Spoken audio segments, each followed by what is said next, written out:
বরিশাল জেলার বাকেরগঞ্জ উপজেলার চরামদ্দি ইউনিয়নের চরামদ্দি গ্রামের মিয়াবাড়ির হাট সংলগ্ন বরিশাল চরকাউয়া গোমা সড়কের পূর্ব পাশে প্রাচীন মুসলিম স্থাপত্য শিল্পের অন্যতম নিদর্শন মুগা খান জামে মসজিদ।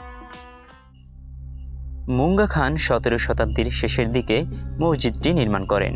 প্রায় 400 বছর আগে মুসলিম শাসনামলে স্থাপিত এই মুগা খান মসজিদ, যা আজও স্মরণ করিয়ে দেয় মুসলিম স্থাপত্য ও ঐতিহ্যের কথা।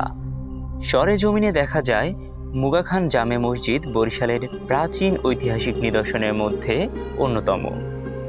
অনিন্দ্য সুন্দর মসজিদটি 3 গম্বুজ বিশিষ্ট, মাঝেটি অপেক্ষাকৃত বৃহৎ। মেঝে থেকে এর উচ্চতা প্রায় 25 ফুট। মসজিদের ঠিক উপরে একই সারিতে অবস্থিত। মূল মসজিদটি আয়তাকার। উত্তর দক্ষিণে এর দৈর্ঘ্য 36 ফুট, পূর্ব পশ্চিমে প্রস্থ 18 ফুট, দেয়ালের প্রশস্ততা 35 ইঞ্চি। ইট চুন সুরকি দিয়ে নির্মিত এই মসজিদটি। মসজিদের পূর্ব দিক দিয়ে 3টি খিলান বিশিষ্ট প্রবেশপথ রয়েছে। দরজার উপরিভাগ অলঙ্কৃত। এর উচ্চতা 6 ফুট, চওড়া 3 ফুট। উত্তর ও দক্ষিণ দিকে 2টি জানালা রয়েছে। আলো বাতাস প্রবেশের জন্যই এরূপ ব্যবস্থা। জানালার উপর নিচের দৈর্ঘ্য 4.5 ফুট এবং চওড়া 4 ফুট। পশ্চিম দেয়ালে একটি মিহরাব, এর উপরিভাগ ফুল পাতার নকশায় আচ্ছাদিত। এছাড়াও বিভিন্ন জায়গায় অলঙ্করণের ছাপ রয়েছে।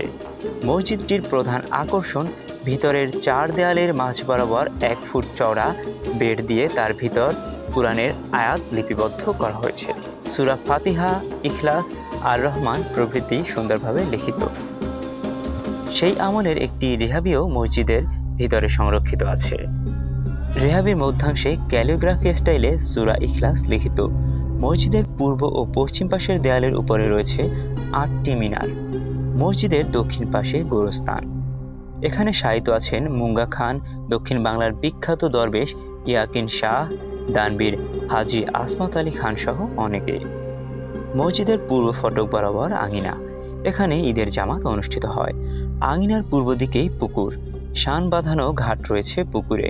পুকুরটি মুগা খান নিজ তত্ত্বাবধানে খনন করেন।